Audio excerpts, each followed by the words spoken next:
Guys, आज के micro lecture में हम डिस्कस करने वाले हैं मेटोसिनो मैनिफेस्टो के बारे में। ये बहुत ही ज़्यादा इम्पोर्टेंट है, न्यूज़ में है, स्पेस से रिलेटेड है, राइट? अगर आपको पता है इस मैनिफेस्टो के बारे में तो एक बार ये क्वेश्चन यहाँ पे अटेम्प्ट करके देखिए। देखो, सबसे पहले जानना ज़रूरी है कि ये न्यूज़ में क्यों था। ये देखिए, इंडियन एक्सप्रेस का ये आर्टिकल है, राइट? ये बहुत ही ज़्यादा न्यूज़ में था, 3-4 दिन तक ये लगातार न्यूज़ में आता रहा। इसलिए हमें मेटोसिनो मैनिफेस्टो के बारे में एटलीस्ट प्री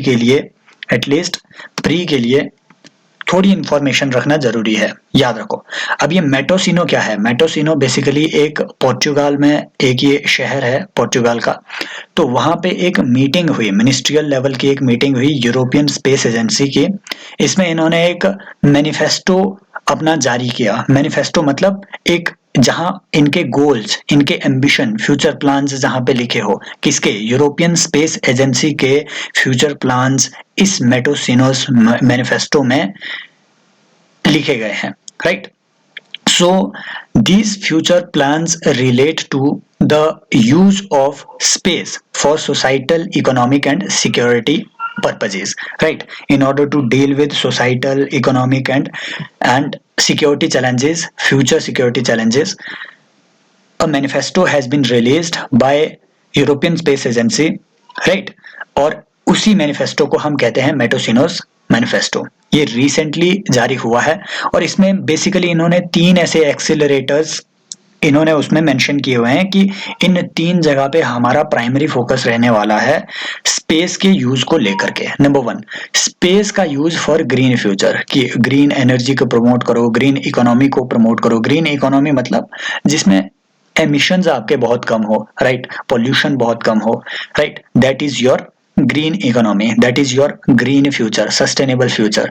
उस सस्टेनेबल फ्यूचर को मेंटेन करने के लिए स्पेस का हम किस तरीके से यूज कर सकते हैं, ये इसमें डिस्क्राइब किया गया है और इसके बारे में इनके फ्यूचर प्लान्स भी हैं।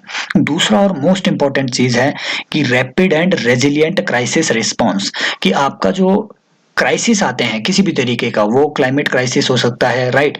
वो आपका, राइट, कहीं पे डिजास्टर आ गया, उन सारे चीजों से निपटने के लिए भी हम स्पेस का किस तरीके से यूज कर सकते हैं, हम ग्लोबल पोजिशनिंग सैटेलाइट्स का किस तरीके से यूज कर सकते हैं, राइट?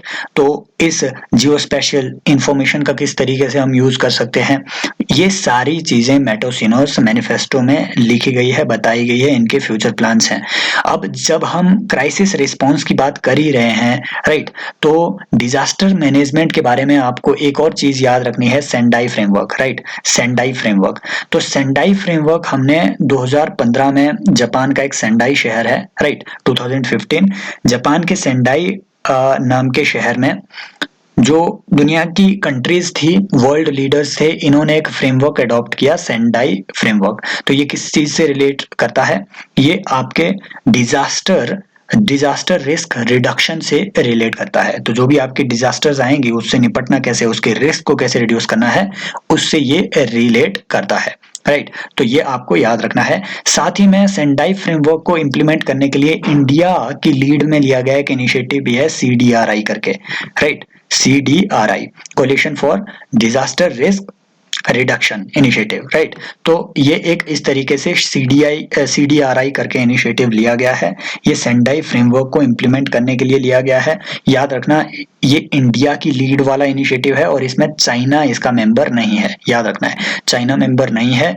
पैसिफिक, बहुत सारी पैसिफिक कंट्रीज इसका मेंबर हैं, राइट? आपका जापान हो गया, इवन USA इसका मेंबर है, मैक्सिको मेंबर है, लेकिन चाइना मेंबर नहीं है। यहीं पे UPSC आपको स्टेटमेंट में फंसाएगा।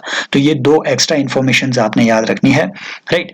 और तीसरी बात, इसमें एक और बात कही गई कि एक और यूज हम कर सकते हैं स्पेस टेक्नोलॉजी का अपने स्पेस एसेट्स को ही बचाने के लिए, राइट? अपने स्पेस एसेट्स को हम कैसे प्रोटेक्ट करें, इसके लिए भी हम स्पेस टेक्नोलॉजी का यूज कर सकते हैं। हमारे लिए बहुत इंपॉर्टेंट है अपने स्पेस एसेट्स को बचाना, क्योंकि आपको पता है आजकल एंटी सैटेलाइट मिसाइल्स बना दी है कंट्रीज ने। चाइना के पास ऑलरेडी है, USA के पास, रशिया के पास ऑलरेडी है, और India became 4th country in 2020 जब इंडिया ने मिशन शक्ति, ये याद रखना, मिशन शक्ति किससे रिलेटेड है? इंडिया का, राइट, शक्ति, राइट, शक्ति, मिशन शक्ति इंडिया का किससे रिलेटेड है? जो एंटी सैटेलाइट मिसाइल्स हैं, एसैट मिसाइल्स, उससे रिलेटेड है। इंडिया ने 2020 में ये टेस्टिंग की थी एंटी सैटेलाइट मिसाइल की, तो ये आपने याद रखना है। तो अब देखो, जब ऐसे वेपन्स लोगों के पास है, बाकी कंट्रीज के पास है, तो ये बहुत इंपॉर्टेंट हो जाता है कि आप अपने स्पेस एसेट्स को प्रोटेक्ट करें, राइट। उसके लिए टेक्नोलॉजी डेवलप करना, ये भी मेटोसिनोस मैनिफेस्टो में ये बात लिखी गई है। अब स्पेस एसेट्स के प्रोटेक्शन की जहां बात आ रही है, तो आपने एक सिंड्रोम याद रखना है, Kessler syndrome, right. Kessler syndrome, KESSLER syndrome, right. Kessler syndrome आपने याद रखना है। ये क्या होता है, जब आपकी कोई एक सैटेलाइट डिसफंक्शन हो जाती है या वो माल फंक्शन करने लगती है, राइट, या फिर सैटेलाइट का कोई एक हिस्सा मान लो टूट गया, तो वो ऑर्बिट करता रहेगा वो हिस्सा, और वो टकरा के किसी दूसरी सैटेलाइट से वो टकरा जाएगा, वहां का एक हिस्सा तोड़ देगा। अब वो दो हिस्से ट्रेवल करते रहेंगे, घूमते रहेंगे स्पेस में, राइट। और इस तरीके से ये एक सिंड्रोम क्रिएट हो जाएगा, बहुत सारे स्पेस सैटेलाइट आपके बर्बाद हो जाएंगे इसकी वजह से, राइट। इसी को जो स्पेस डेब्रिस इससे क्रिएट होता है, स्पेस जंक जो इससे क्रिएट होता है, राइट, वो जो गंदगी क्रिएट होती है, उसी सिंड्रोम को हम कहते हैं कैसलर सिंड्रोम। तो ये कुछ चीजें आपने इसमें याद रखनी है, ओके।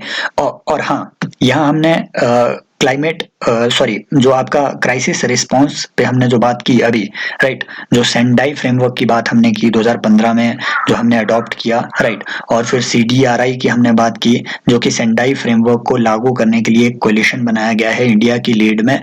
इसके साथ साथ आपने एक और बात याद रखनी है, एक ग्लासगो शर्म अल शेख प्रोग्राम आपने याद रखना है, शर्म अल शेख प्रोग्राम।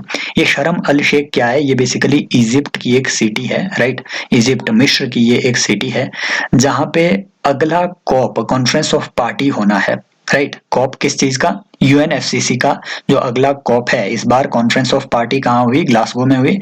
अगला कॉन्फ्रेंस ऑफ पार्टी कहाँ होना है, शर्म अल शेख में। तो ग्लासगो की जो इस बार की ये कॉप हुई थी, कॉन्फ्रेंस ऑफ पार्टी हुई थी, इस कॉन्फ्रेंस ऑफ पार्टी में एक प्रोग्राम लिया गया, ग्लासगो शर्म अल शेख प्रोग्राम। ये किस चीज से रिलेटेड है, ये भी बिल्कुल आपके डिजास्टर रिस्क रिडक्शन से रिलेटेड है। तो ये तीनों प्रोग्राम्स आपने याद रखने हैं, CDRI, सेंडाई फ्रेमवर्क और शर्म अल शेख प्रोग्राम।